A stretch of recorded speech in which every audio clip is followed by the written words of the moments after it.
The 9/11 attack on America looked so much like a formula action-packed Hollywood disaster movie that it had "Made in the USA" written all over it.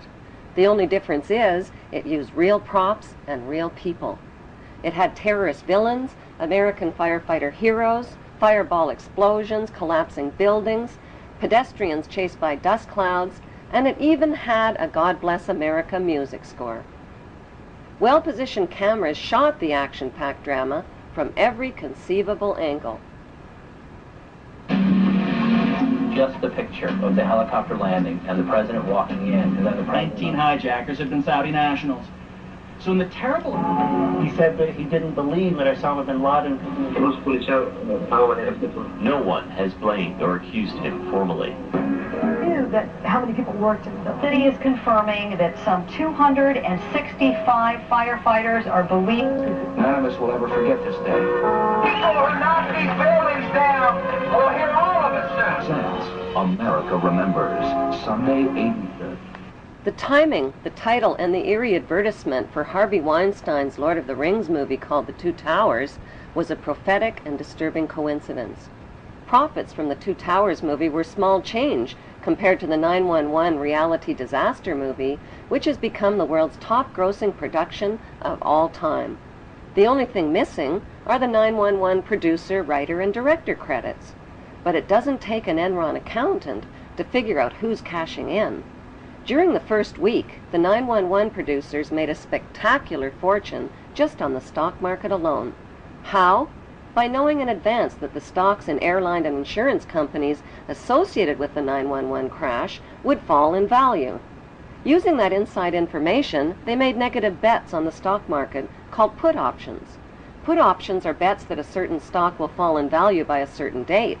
It's big risk gambling, unless you've got inside information that can turn your bet into a sure thing, but that's illegal if you get caught at it. Put option bets on the decline in 9/11 related airline and insurance stocks skyrocketed by a whopping 600% just before 9/11, which means that somebody knew about the attacks before they happened. Who exactly were those somebodies?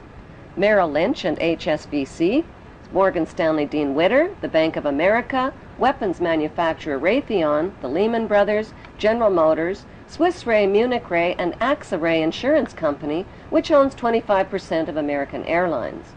These insiders bought put options through Deutsche Bank. Most demanding clients trust Deutsche Bank to perform. Deutsche Bank, a passion. Buzzy Congar, the former executive director of the CIA, just happened to be the manager of Deutsche Bank. And so the profiteers from 9/11 were not Osama bin Laden or his band of U.S.-trained Arabs. They were blue-chip Israeli, U.S., and British businessmen. Within the first week, the 9/11 producers sucked up $40 billion in box office profits from U.S. taxpayers who were hypnotized, terrorized, and traumatized by the infinite reruns. Think of it as a conspiracy theory true or false test. A. When George W. Bush started his first oil company, who helped fund it? Osama bin Laden's brother and brother-in-law. True or false? B. After a terrorist bomb at a barracks in Saudi Arabia killed 19 Americans, who got the multi-million-dollar contract to rebuild? The bin Ladens. True or false? C. On the morning of September 11th, 2001, who was in a meeting at the Ritz-Carlton Hotel in Washington? George Bush Sr. and Osama bin Laden's brother. True or false? Actually, the answer could be D, all of the above. Because believe it or not, as far-fetched as they sound, each and every one of those things, the bin Laden link to the Bush Oil Company, the bin Laden construction contract after the terrorist bomb, and the bin Laden-Bush meeting on 9/11, is true. Many of the facts surrounding the events of 9/11 point to a cover-up, like the fact that the Bush administration ignored all of the advance warnings of the 9/11 attacks. Warnings from FBI agents like Colleen Rowley and from the famous Phoenix memo were not only ignored, they were suppressed.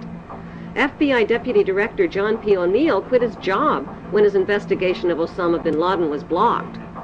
According to a September 24th Newsweek article, top Pentagon officials canceled their travel plans for 911 because of security concerns. While the American public were sitting ducks, all of America's political, military, and corporate VIPs were kept out of harm's way. 2 Muslims accused of the 911 hijackings took their flight training at Rudy Decker's Huffman Aviation School in Florida. Rudy Decker's is linked to the CIA and drug smuggling through Carib Air and Britannia Aviation, which shared the same small Venice airport with Decker's. The media reported that on the night before the attacks, accused ringleader Mohammed Atta and 2 other Muslim hijackers got drunk, fondled naked dancers in a Florida strip club called Shuckums, forgot their business card and their Quran holy book at the bar, publicly bashed America, and loudly boasted about impending bloodshed the next day. Would devoted and highly secretive Muslim hijackers risk their planned mission by attracting so much negative attention? And why were they in Florida instead of Boston the night before their suicide flights? On the early morning of September 11th, 19 Muslim men well known to intelligence and security agencies supposedly waltzed past airport security checks, boarded 4 passenger planes, and turned them into deadly missiles without even a hitch.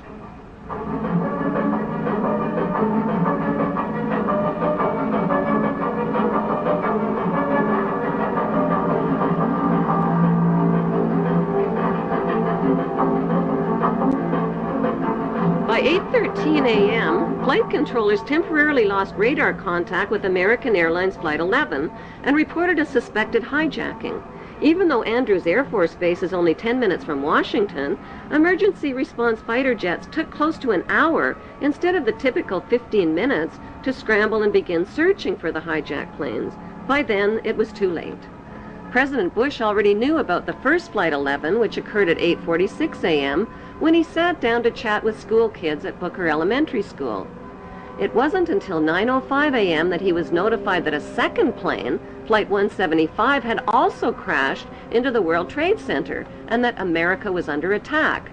Instead of being whisked to safety in this national emergency, Bush nodded and continued chatting with the kids for another 20 minutes about a pet goat, while American citizens were burning alive and leaping to their death from the smoking towers. Wailing against the wind as they fell, almost as if they had second thoughts. It was absolutely horrifying.